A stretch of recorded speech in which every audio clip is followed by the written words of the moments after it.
الحزن يخيم على أسرة زوج شام الذهبي. أهلا بيكم، خبر جديد وفيديو جديد.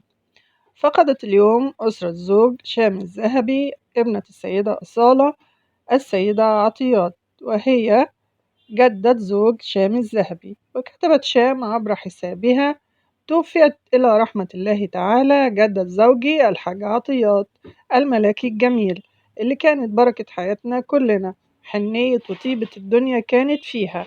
يا رب ارحمها واجعل مثواها الجنة، وإنا لله وإنا إليه راجعون. وأنهت شام نعيها لجدة زوجها بطلب من المتابعين بالدعاء لها. إذا وصلتم لحد هنا متنسوش لايك للفيديو والاشتراك في القناة، واشوفكم في فيديو جديد.